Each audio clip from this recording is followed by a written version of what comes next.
Hello, everyone, and welcome to the Kentucky Small Business Development Center's weekly webinar. I'm Dave Etkin. I'm the director of the SBDC Center here in Louisville, Kentucky. So if it's your first time joining me, well, welcome. Glad to see you. Or if it's your 100th time joining me, thank you for joining again. Always glad to see you coming back. I see a bunch of folks just starting to come in and join us, and as everybody does, while we give everybody a minute to join, I'd like to share a little bit about the Kentucky Small Business Development Center program. As the only statewide and nationally accredited program that provides entrepreneurial and business development services, the Kentucky SBDC plays a vital role in Kentucky's economic development by assisting entrepreneurs at every stage of their business life cycle.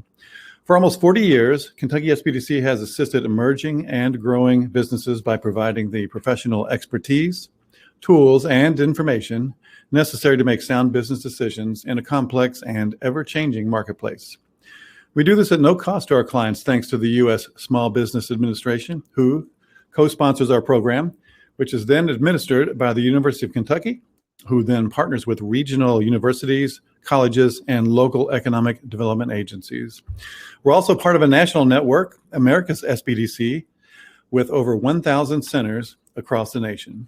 To learn more, visit KentuckySBDC.com, and there you'll find additional resources to help you start, fund, and grow your business. If you'd like to request personal assistance, please email us at info@KentuckySBDC.com or give us a call at 1-888-414-7232. And if you look to the right of your screen, you'll find the chat feature. If you have any questions for our presenter, you can post them there, and we'll answer them at the end of the presentation. And just to test that everything's working, you can see me and you can hear me. Please do me a favor, just jump in there and say hello. Tell me where you're joining from. Always happy to see you. So I'm Dave Etkin again. I'm the director of the Louisville Small Business Development Center. I'm one of 17 centers throughout the Commonwealth of Kentucky. And just so you know, a recording of today's webinar will be emailed to you this afternoon. So I'd like to welcome our guest today, Mike Slover, who is an astounding marketing strategist and also a published author. And he has written several books, and he has kind of a great, a great way to kind of think about your strategy, your marketing strategy. And this is something I've been really focusing on lately, is the strategy part of marketing, as opposed to the tactics. And Mike really gets to the bottom of it here. So, Mike, welcome. Good to see you today. Thank you, David. Good to see you as well. So, tell us a little bit about what's how to be lovable in local marketing. Well, there's a lot to explain, and hopefully I can explain it all within the next 45 minutes to 60 minutes that we have. But my goal is to have a really good time and hopefully maybe learn something in the process. Now, as I spoke with you earlier, I'm so happy to be speaking with the folks from Louisville, Kentucky. I just wish I had a little angel envy, in a little rocks glass to enjoy with you guys this morning. But I've got other things to do, so I can't do that. But I do have a jam-packed next, again, 45 to 60 minutes.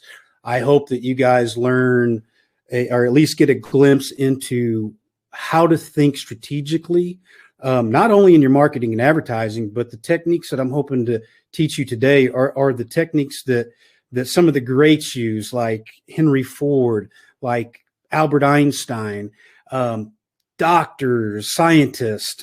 These are all the principles and the fundamental principles of the universe that they use to overcome problems, to create solutions, to move the world, I guess, if you could say.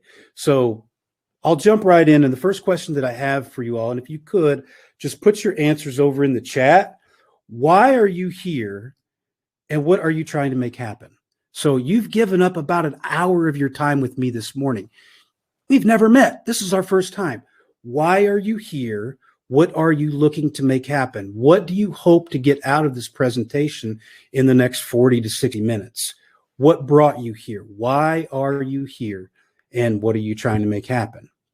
And once you answer that question, whoever puts it in the chat, tell me, why does that matter? Whatever you gave me, whatever you said, this is why I'm here, Mike. This is what I'm trying to make happen. I don't have any angel envy too. This is what I'm trying to make happen today. This is what I hope you deliver. Why does that matter to you? To become better known in Louisville. Okay, why does that matter? And then once you answer the why does that matter question, then answer it again with the same answer. Why does that matter? Grow my business. Why does that matter? About the third time of answering, why does that matter? We start to drill down and we peel back the layers of the onion, so to say, and we start to get the root of why you're here. And guess what? If I truly know what's in the heart of you, I can probably tailor a better marketing presentation to you, the customer per se. So with that knowledge, if you like what you see today, I did write a book called The Strategy Wizard. All of these principles and maybe even a deeper dive is in The Strategy Wizard, How to Make Lovable Local Marketing for Bulk and Good Business. It's on Amazon. You can check it out there. But what do you think would work better? The brilliant execution of a flawed strategy or the flawed execution of a brilliant one? Well, in business, it's the flawed execution of a brilliant strategy that usually wins the day. And what that means is if we can get the strategy right, it doesn't matter where we put it. It doesn't matter what vehicle of advertising that we use. It's probably going to work. But it all depends on the strategy and how we craft it and how relevant it is to the public. So my hope and my goal is that you're going to understand extremely well how to build strategies after this session. So where do you find a brilliant strategy? Some of you may know, Ivan Pavlov. Ivan was the guy with the dog. Every time Ivan rang a bell, he offered a dog meat. The consistent and frequent of offering the meat when he rang the bell over time developed an involuntary response inside of the dog. The dog over time would salivate to the sound of the bell. But if it was not for the love of the taste of meat, the bell would have done nothing but to annoy the dog. Most business owners, most people that come up with marketing strategies and advertising strategies are just annoying the dog. We're not going to annoy your customer, your dog, with what we're going to teach today. Because there's really only one thing I know about strategy, and that's what's the meat in the heart of your dog, in the heart of your customer. Now, these were gifts, and you could see the dog's tongue, but when we convert it to this webinar, it just makes it a picture. So just envision the dog's tongue coming out of the little bone thing.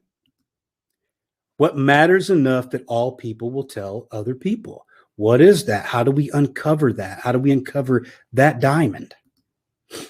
Nobody really cares about you. They only care about themselves. And I know some of you say, yeah, I get that, Mike. I know that. But I can assure you, sitting down with hundreds of business owners over the last 20 years, they all go into unconsciously, really, they're thinking about what's in it for them and not what's in it for the customer. And that's where strategy usually always falls off of the rails, because every business owner is on the inside looking out, and what they see is entirely different from what their customers see. The customers are on the outside looking in. It's hard to read the label when you're stuck inside of the bottle. And most business owners are too close to the business or the product or the service to see their customers as real.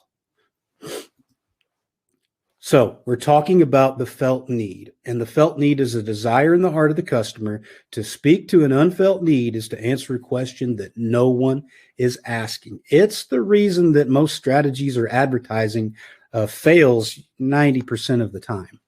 So that's a big one. That's, if you don't have this, anything else that I teach you is not going to work, or it's going to be pretty lackluster. So this is selling strategy.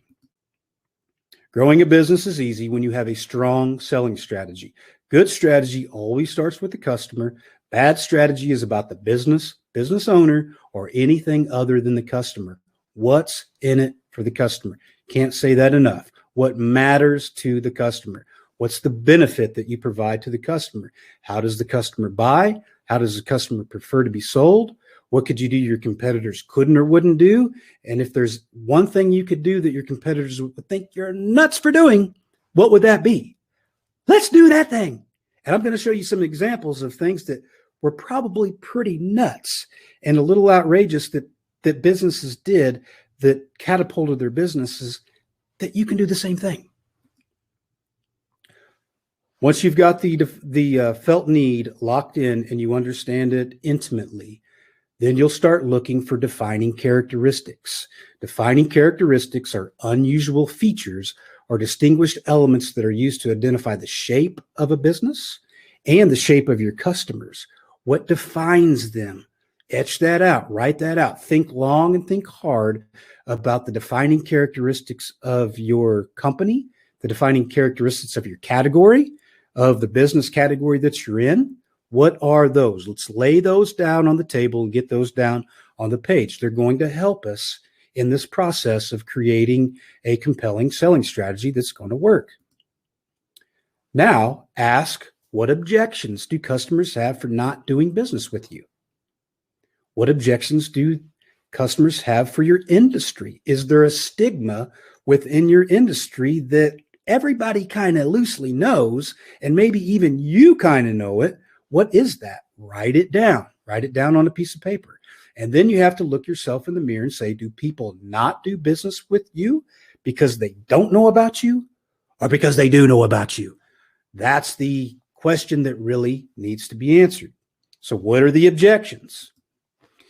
And then you look at, well, what are the limiting factors that my business has? Is it my location? Is it, it could be a host of different things, but what is holding me back from where I want to go, what I'm trying to make happen? What is the iron anchor that's limiting me from growth? What is that thing? And sometimes you may not know. That's where you may want to ask an outsider that doesn't know your business as intimately as you do. Hey, what do you think about this? You know, explain your situation, what you're trying to make happen, and then see if somebody can help you pinpoint the limiting factor in your business. And then remove the limiting factor. Try to figure out a way, any way you can, to get over it. And I've got examples I'm going to show you folks. And then we look at another step in the strategy thinking process is, do we have any unleveraged assets? An unleveraged asset is an ace you forgot was up your sleeve. And chances are, if you have a business, you're sitting on an unleveraged asset right now. You just don't know that it's there. You can't see it because you're inside of the bottle. I'm going to show you how to get out of it. I used to be the vice president of marketing for an outdoor videography company. We sold video equipment to the hunting and fishing industry. It sounds like a crazy idea. Most people would have said that's a crazy nuts idea. Yeah, that's never going to work. You're going to go broke. Well, it actually worked really, really super well. And we were sitting on an unleveraged asset that Campbell Cameras did not know about. They had a lodge that sat empty that could house about 50 people. Now, it was in operation for 3 or 4 months out of the year, and then it was empty for 8 to 9 months. And one of the defining characteristics of our customers were that they had a desire to start their own outdoor television show, but they didn't know the right equipment to use. They didn't know how to create a production. They didn't know how to talk to a television station. We had a TV show also. That was another asset that we had that was unleveraged. So we had a TV show. We knew how to produce outdoor television. We knew how to run cameras, and we had a lodge sitting empty 8 to 9 months out of the year. Video school. I mean, that's really a no-brainer. We've got this all at our disposal. So we started our first video school. It garnered us about $25,000 on the very first school that we ran. When I left, I had Campbell Cameras set up to make an additional about $350,000, almost pure profit a year based off of the video schools on an unleveraged asset that they had sitting there that they didn't know was there. So you probably have the same thing that you're sitting on as well. You just haven't thought about looking for it. Now, I know what you're saying. And again, these slides were set up where they had some animation, but when they went into the web jam, it made it an image. So I apologize for that. But my business partner, Roy Williams, he has a DUI lawyer. And I know what a lot of you are thinking. Well, my business is different. I hear that all the time. But what about a DUI lawyer? Can a DUI lawyer have a strategy? Well, this particular DUI lawyer was out of New York. He had a 5 frequency in his market, which means that he had advertising that people heard 5 times a week. He was a household name. People knew about him, and he couldn't grow his business. And it was the question, do people not know about you, or do they do know about you? And the limiting factor is he charged $5,000 to take on a DUI case. And did you know that a DUI is not a traffic offense? It's a criminal offense. You can actually go to prison for a DUI. So it's a serious deal. But what would happen is people would call the DUI lawyer and they would say, hey, how much does it cost to hire Mr. DUI guy? And they would say $5,000. They would say, okay, thank you. Click. They'd hang up the phone. They'd find a friend of a friend that got a DUI and found somebody else to do it for around $1,200, and they would call that person. So we didn't have an advertising problem. We had a strategy problem. This particular DUI lawyer was doing about $1.8 million a year. Do you guys know? Can somebody put in the chat the limiting factor? Tell me what you think the limiting factor is and how to remove the limiting factor.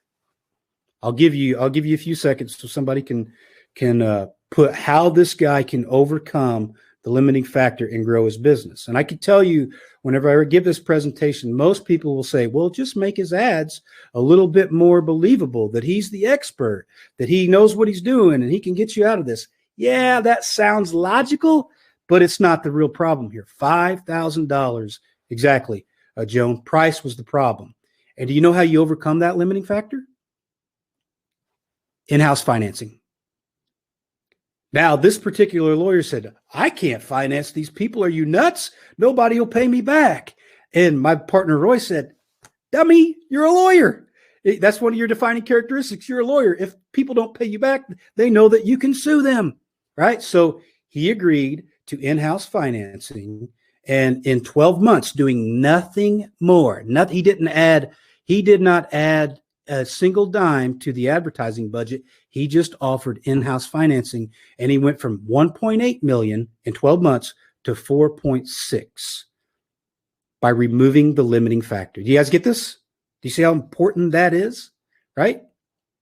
Now, I forget the exact percentage of people that paying back, but it's 98% of the people paying back. And there's a little bit of a knucklehead factor that you do have to factor in. Some people, yes, will take advantage of the great offer that's so good that they have to do business with you. You have to factor that in. But 12 months, 1.8 to 4.6 by removing the limiting factor. So what's the offer? If you don't feel like a person would be an idiot not to follow up on your offer, don't do the offer. All right? What about guarantees? I like ironclad guarantees, not ones that are full of holes, but ironclad. You all remember Zappos?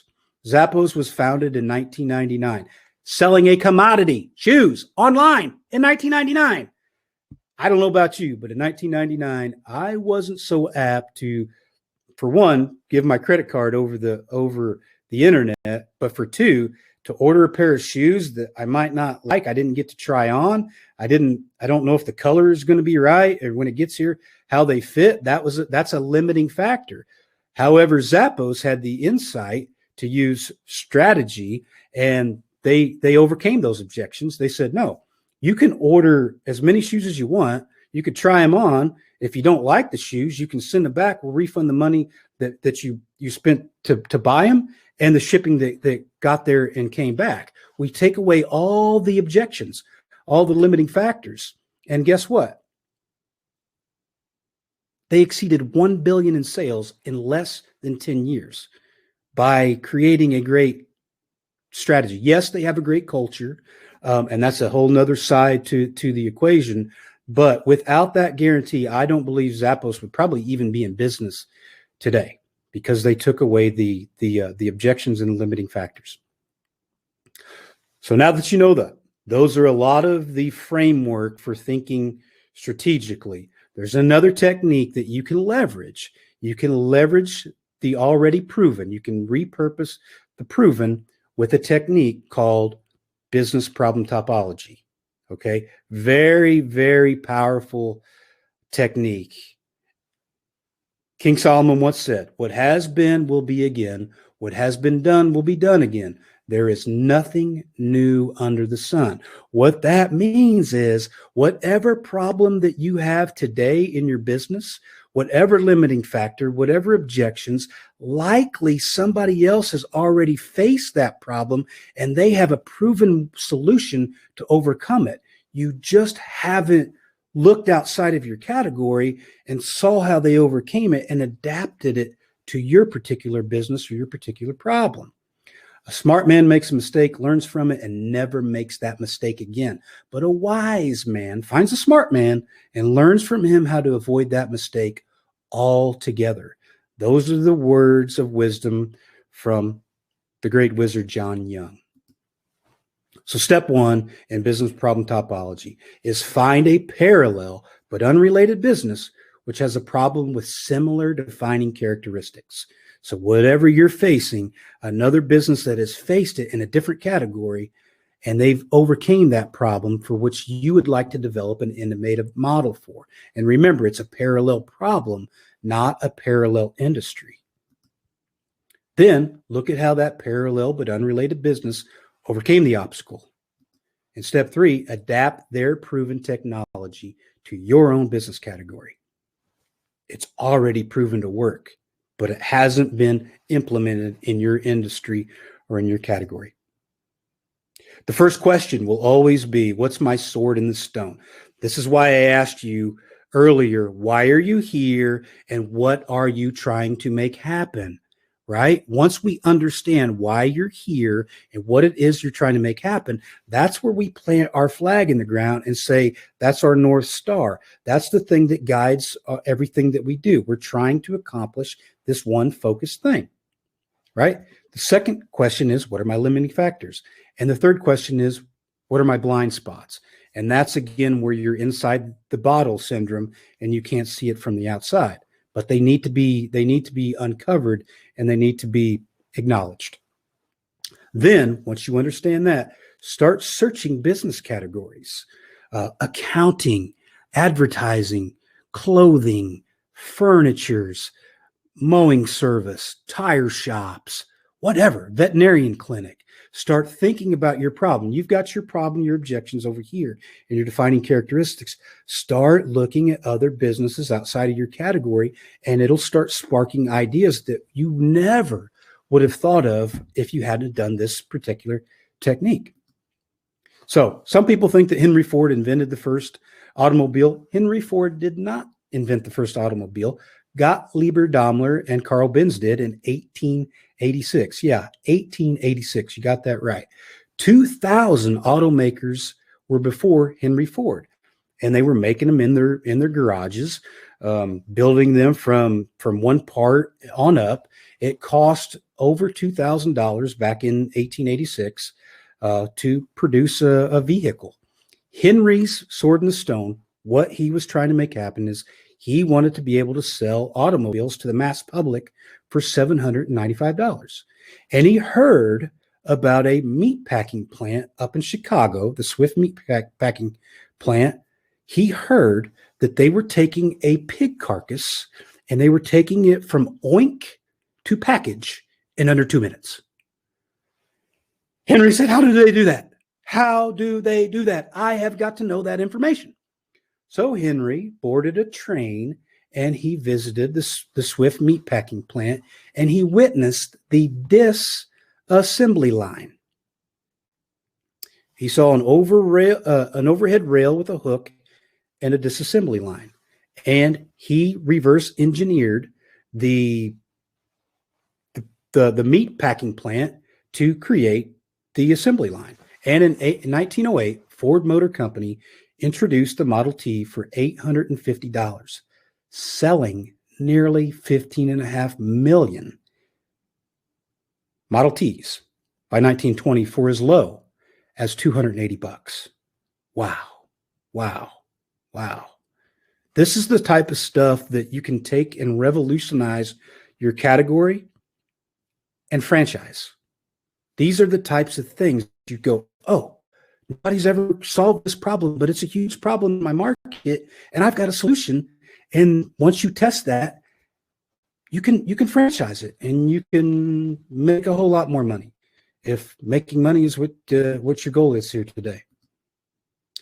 So the Clockworks Company, this is a real world example of what they did in the heating and air category.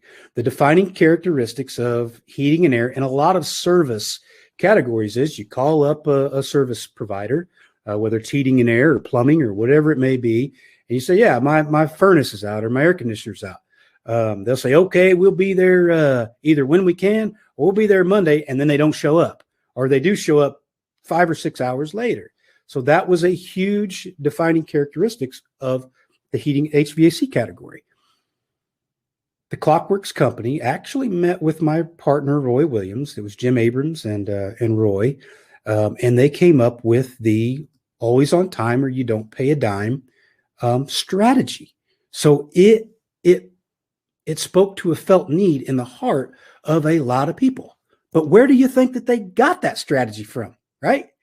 They use business problem topology. Always on time or you don't pay a dime. Always on time or you don't pay a dime. Who was doing that before the Clockworks Company made it into a 1-hour franchise? Does anybody know? If you know, throw it in the comments over to the side. Who's doing that? Always on time or you don't pay a dime. If we're not there when we promise we are, you don't pay. Well, it was Domino's Pizza. Until somebody, one of their delivery guys, ran somebody over and they had to nix the idea. But you get the idea. You already repurposed the proven that worked in Domino's Pizza, and they applied it into the HVAC category. And is it deep and wide? That is the question that you'll have to ask yourself and answer is my strategy. I might come up with a strategy that I think is on cue, but do mass amounts of people agree with me? Is it speaking to the felt need in the heart of a lot of the public? It's like Oreo cookies, right? Lemon Oreo cookies I've never had, but I sure as heck have had a ton of the chocolate Oreo cookies. Lemon is a bad strategy. Chocolate, in my opinion, chocolate is a good strategy. See what I mean?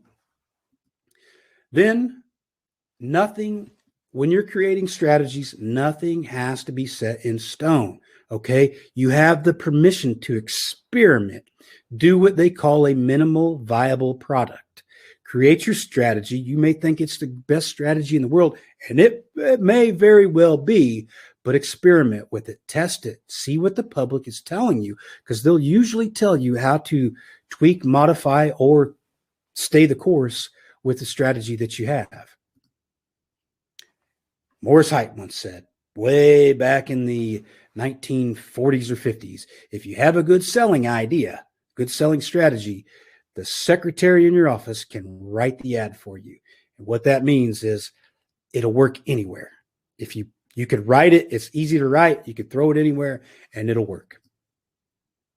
Here are the components to thinking strategically. What are you trying to make happen? Know that at the very beginning. What are the defining characteristics of my business and my customers? What are the limiting factors? What are the objections? Do I have any unleveraged assets that I'm sitting on that I'm not leveraging? And can I use business problem topology? And those are all centered around the felt need in the heart of the customer. So now you know how to create a strategy, a brilliant strategy that is destined to work and skyrocket your business. Now I'm going to show you a technique, now that you know this information, called the strategy diamond that I created. The strategy diamond takes a lot of influence from a technique called the character diamond, which a friend of mine named David Freeman, he's a screenwriting instructor, screenwriter and screenwriting instructor in Hollywood. He teaches a technique for screenwriters to create characters that people fall in love with in major motion pictures. I use this to create brands. That's a whole nother presentation. If you folks at Louisville would like to see that sometime, just let Dave know or Ryan, and we'll set a time that I can show you how to create a likable, lovable brand based off of the character diamond. But this takes influence from it. If y'all remember, this was a GIF that showed Donald Trump and Hillary Clinton both like kind of Godzilla and King Kong going back and forth at each other. But if you guys remember back in around 2015, we had this really crazy election and it was really volatile and there was a bunch of wild stuff. And I remember watching the news and a politician was on there saying when the president gets into office, he only has about 3 or 4 things that he can promise on his campaign deliveries. So he only really has the bandwidth to really do about 3 or 4 things well. And it started reminding me of the character diamond. And I said, I could probably use this to create selling strategies. And that's how the selling strategy came to fruition. It was based off of this back and forth that you can't see with Hillary Clinton and Donald Trump going back and forth, shooting lasers and breathing fire at each other. So that is how the strategy diamond was born. And it's a 4-sided quadrant with a north axis, east axis, south, and west. And basically the north side of the quadrant is some sort of core identity. Okay. What is the core identity that your business was founded on? All right. What's the one big idea? If you could distill down your entire business to one main big idea, what is that one main big idea? What does that look like? There's a gas station up in Canada ran by a man named Scott Frazier that I've talked with several times, and he has this gas station, and we were talking strategy. We were going over some strategy sessions, and he was telling me about the gas station. It's a full service gas station. Nobody does that anymore. Nobody pumps your gas for you, wipes off your windows, checks your tires, checks your light bulbs, all that good stuff. But also inside they have grandma's cookies that they sell, and I think it all goes to charity. But what I discovered with Scott is, Scott, your gas station does not look like a 50s style gas station, but it operates like a 50s style gas station. He said, oh my gosh, you're right. So his one big idea, though he did not know it, was we are a 50s style gas station. We service you like back in the 50s, right? Jeep. Take Jeep, for instance. Jeep's one main big idea. When you drive around in a Jeep, you've got the wheels and the suspension on it, is rugged outdoors. It's for the people that enjoy the rugged outdoors. So that's their one main big idea. Your business, I can assure you, has something driving it as its one main big idea. So one main big idea. What's your one main big idea? Write that down. And then you look at the east quadrant, and to make any strategy, whether it's a character diamond or a strategy work and interesting, is what's the obvious one? What do you see from the outside? And that's how you differentiate your product, your service, or your business. Okay. And those two should take influence. Your one big idea should help influence the way you decide to differentiate your products or your service at your business. 1 hour heating and air, their one main big idea is time. is getting your time back or scheduling your time. And everything that they do should reflect based off of that one big idea, how they differentiate their business. At Millencourt Petro-Canada, the gas station, they still give away free air, and they have a tagline when they say that. It's how it should be. Air should always be free, but you can rarely find a air pump now that you don't have to chuck a couple quarters in, right? But they do. That's what makes them the sort of 50s style gas station. And then the South Quadrant, to make any strategy interesting, there needs to be some sort of vulnerability. Courageous offer. That's where your courageous offer comes into play. We'll go back to Zappos. Now, the 365-day money-back guarantee on anything, you can wear the shoes for 364 days, return them on the 365th day, and they'll still return your money for the shoes and the shipping that got them both ways. Now, most people, again, would say, you're nuts. That's crazy. You're going to go broke. It'll never work. Well, Zappos proves that type of guarantee that takes away the limiting factor is actually how you grow exponentially and become a billion-dollar business in under 10 years. The west side, the west quadrant, is some type of surprise. Without surprise, any strategy, without surprise, there is no delight. So that's where you factor in the unexpected delight factor. Now we'll look at Zappos again. I don't know how Zappos does it today, but back at least in the early days, when you ordered from Zappos, you typed in your shoes and you hit buy now. They would upgrade your shipping to overnight. You didn't pay for it, but they upgraded it and didn't tell you. You made the order. You made the order today. You wake up tomorrow, and oh my gosh, this friendly Zappos company has a box sitting on my porch. How can I not feel good about the company Zappos? They upgraded my shipping to overnight and didn't charge me for it. Okay, so that's the unexpected delight factor, but it's something that you always hide from your advertising campaign, and you never, ever, ever promise it in any of your marketing materials. You let people be delighted when they receive it, and that helps to create bond and create long-time repeat referral customers.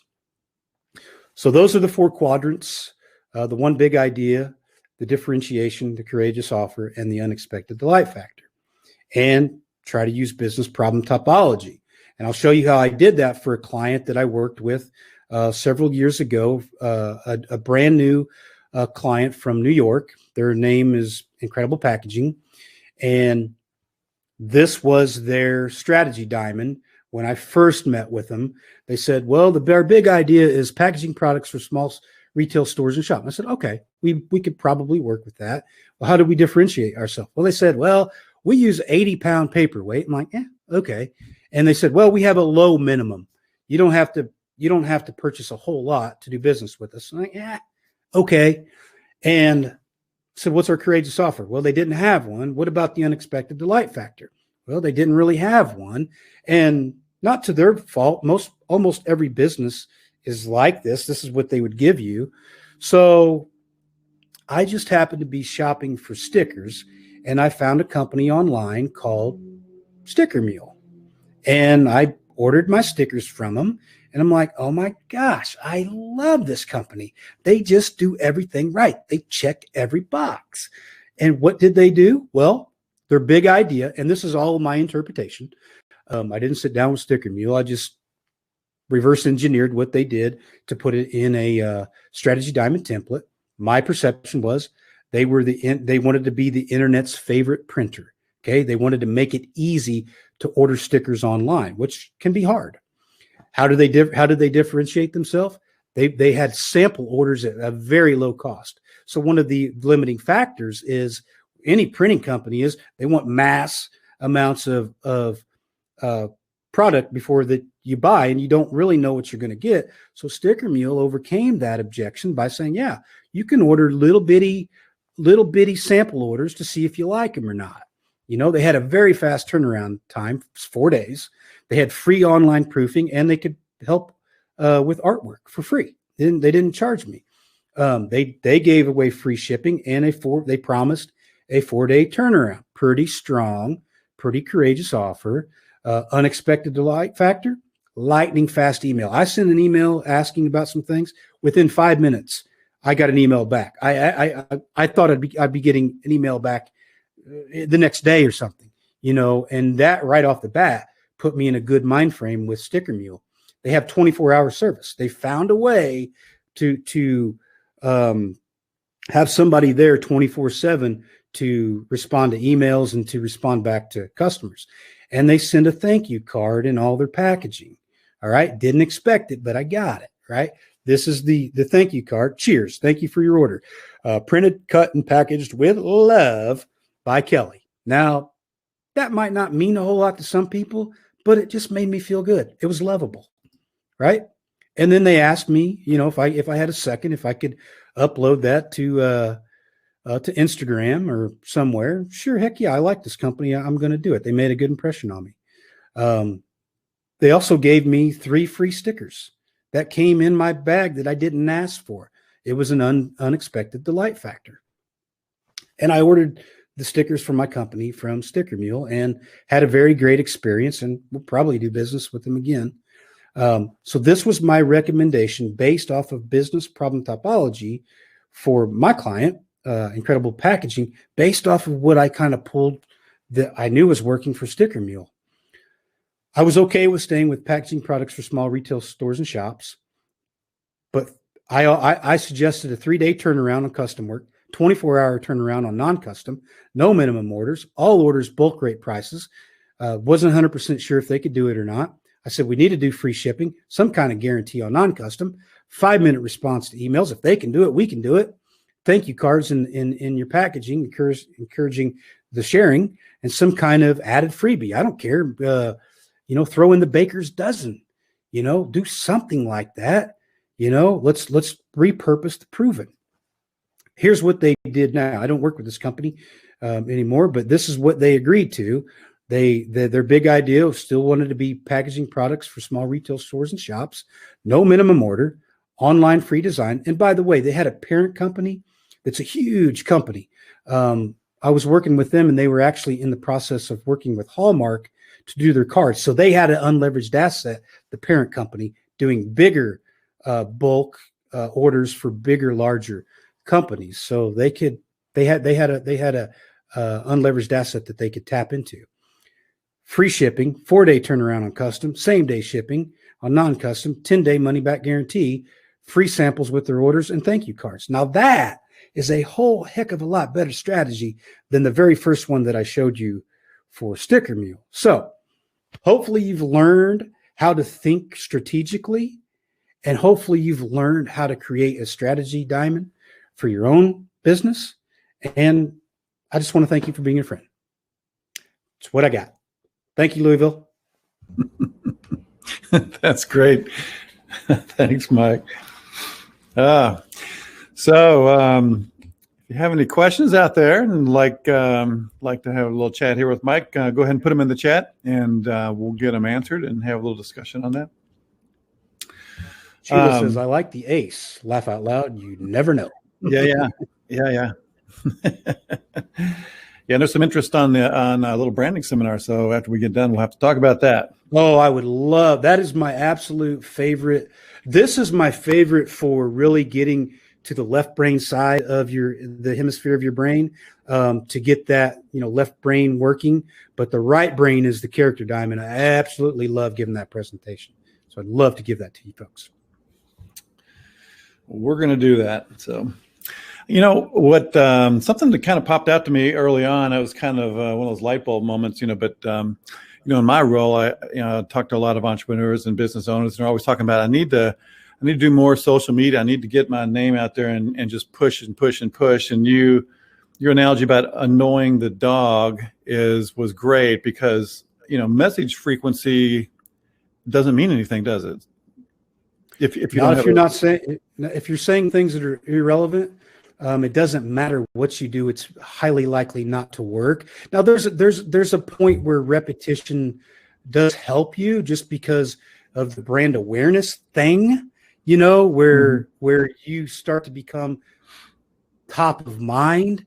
But if you're not saying anything of relevance, a lot of those messages are being ignored. You know, they don't even make the register. There's a study by the Yankovic company where it says we're exposed, and this is many years ago, to over 5,000 messages a day, right? Whether it's the gas pump, whether it's the radio, the TV, you know, I mean, I'm looking at the Louisville Small Business Development Center, their logo right now. So that's a brand impression, you know. So if it doesn't have salience, and there isn't a lot of what's in it for me and meat to it, then it gets ignored. It's basically not there. Yeah, nice. So Jeremy asked, does strategy change for verticals?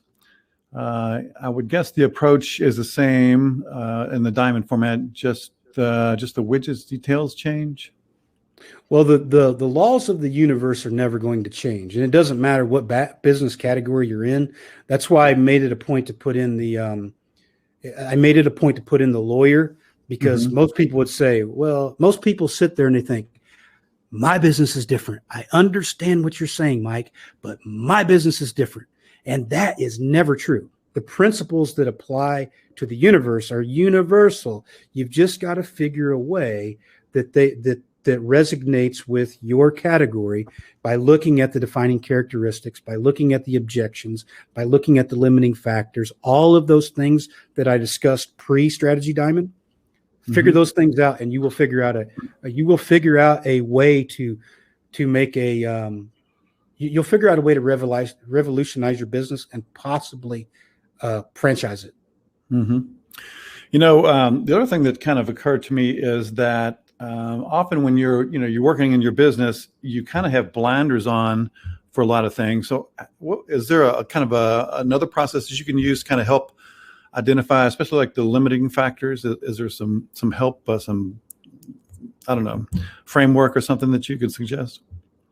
Well, again, that's probably the toughest part, because the business owner is typically inside of that bottle. They're stuck inside of it and they can't see it as real. That's where hiring outside help or getting somebody that is deathly honest with you and not afraid to speak their truths to you, you know, and not try to not to just appease you, to say, hey, David, in my business category, be honest with me.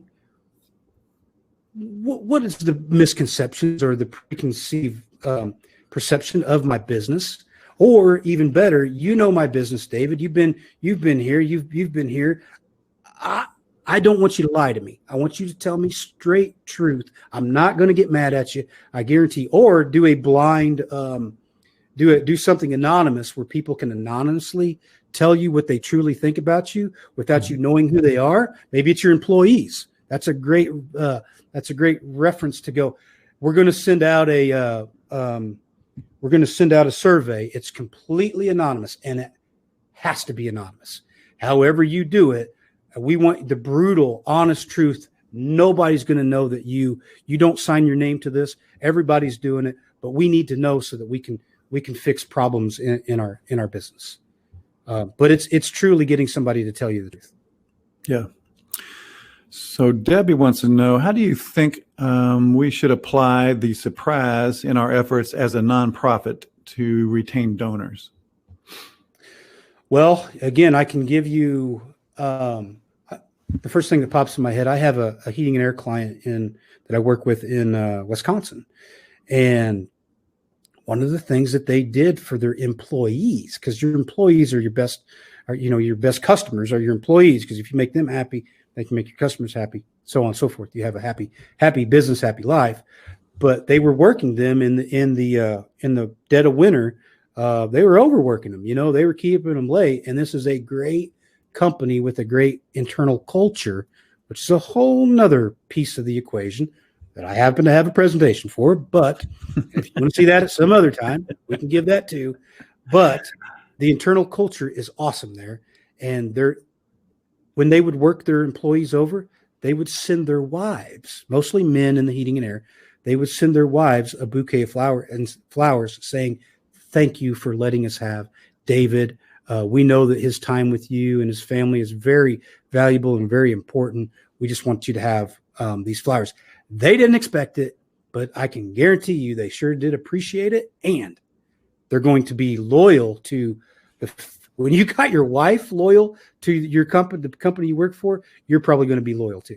Mm-hmm. I do this in softball. I coach my daughter's softball team, and I use all of these principles in 10-year-old softball, to create a culture within the 10 or 12 girls that I would coach, basically to get them all on board and see their commonalities.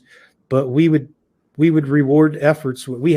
I made necklaces with little softballs on them. Anytime they did something extraordinary, got a hit, made a great play, at the end of the game, they would get softballs. So the goal was to fill up their necklace with little softball beads. Mm-hmm. They loved it. It was great. But that was unexpected. Not only did the girls love it, but the parents loved it. And if I can get the parents on my side and I can get the kids on my side, the kids are going to play for me, and the parents aren't going to be crazy on the sidelines. Right. So Mary wants to know, where among the 4 prongs in the diamond strategy would the effort to create an emotional connection be? Well, that's a great question. That is a super great question.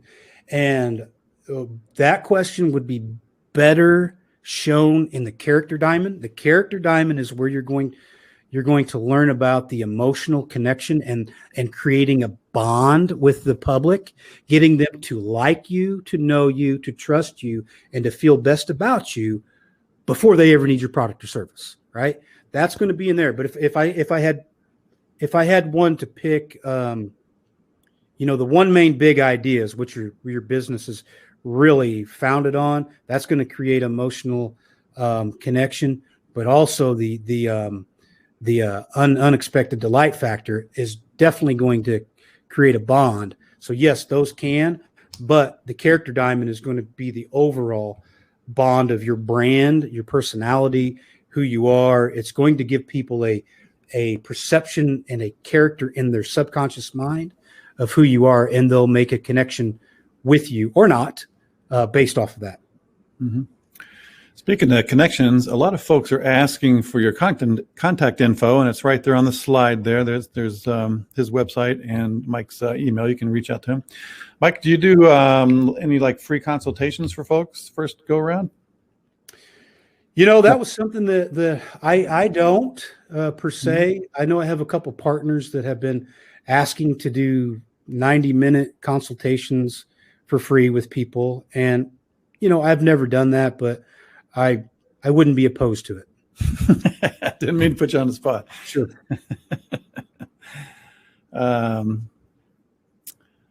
Okay. Early on, you also mentioned about the 3 whys process. Does that work with each one of these? When you're going through the strategy diamond, is that a good technique to kind of break the ice when you're going around the diamond to come up with some strategies?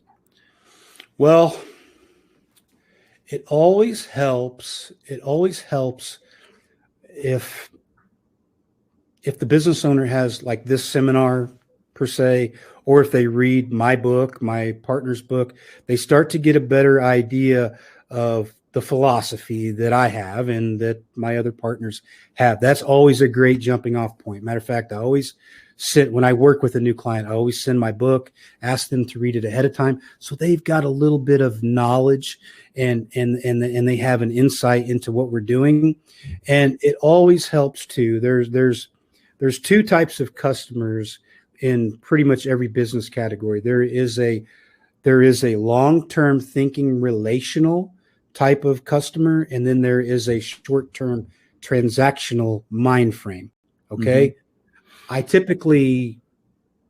I have some safeguards where I only really like to work with the people that think long-term.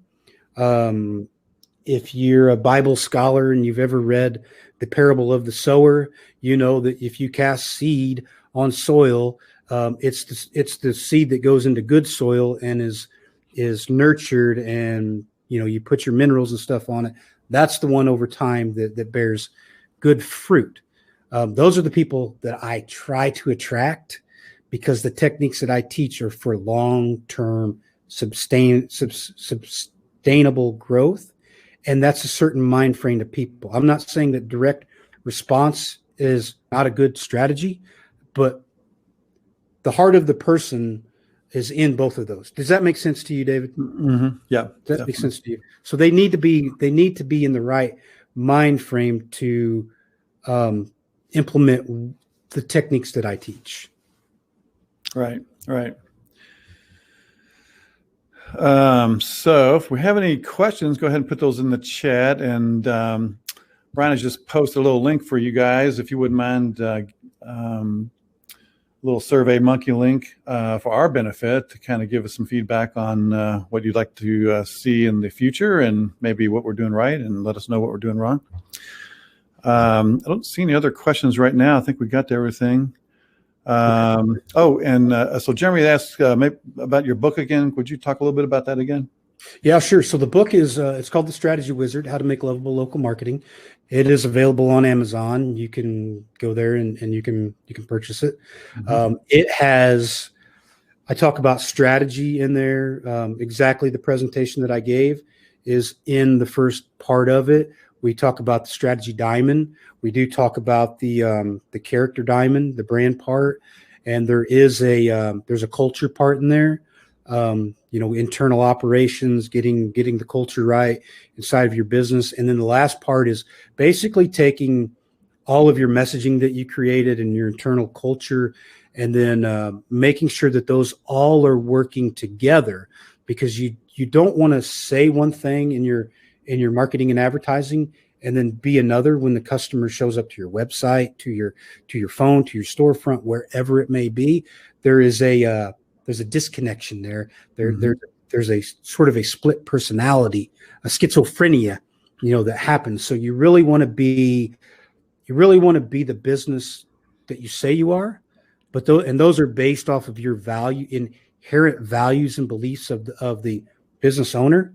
And that book will teach you how to take your true values and your true beliefs and turn those into marketing messages through your stories, but also create the strategy diamond, the strategy character diamond, and then it'll teach you about culture, and then trying to lay those all together, seamlessly all together. Mm-hmm. It seems to me that this type of strategy, this type of whole process that you have, this would be super helpful for someone that's maybe has sort of a commodity business. I'm thinking of just like even a bland, like a coffee shop, let's just say, working through all these different little techniques. I think that would be pretty valuable for anybody that's kind of stuck in that kind of business. Anybody, and it's the commodities. The problem with commodities are that people do the same thing and expect different results. That's the definition of insanity. We've all heard that. But there's a story I tell in the beginning of my book about it's sort of a parable of the monkeys, and it's in the very first part of the book, and it's researchers had a cage that had a ladder, and a bundle of bananas were at the top of the ladder. They introduced a monkey into the cage, and the first action that the monkey did was sprint straight towards the ladder and go up to go get the bananas, right? Well, the researchers blasted it with a fire hose before it could get to the bananas, and it blasted the monkey off of the ladder.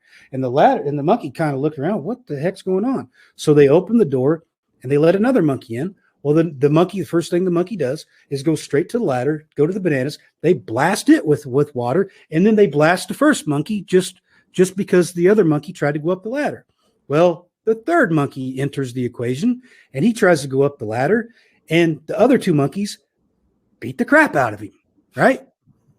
And so He doesn't get to go up the ladder. They introduce a fourth monkey. They beat the crap out of him. The other 3 monkeys beat the crap out of the fourth one. The fifth one tries to do the same thing. The other 4 beat him up.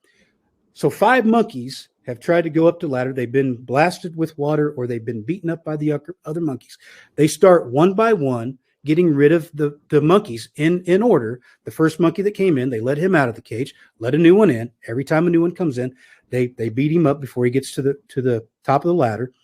Now, all 5 monkeys, the original 5, have gone out of the cage that have been blasted by water. They let another monkey in. All the other 4 monkeys beat him up. And he says, "Why do you beat me up for trying to get the bananas?" And the other monkeys look at each other and they say, "Well, that's just the way we do things around here." So that's, people get stuck into doing the same thing over and over again. And usually, even in a commodity, there's limiting factors and objections that are there. They've just been there so long, they've fizzled into the background. That's why this technique and writing it down will start to prospect ideas to overcome them. And again, revolutionize your industry like Henry Ford did. Nice. That's a great story.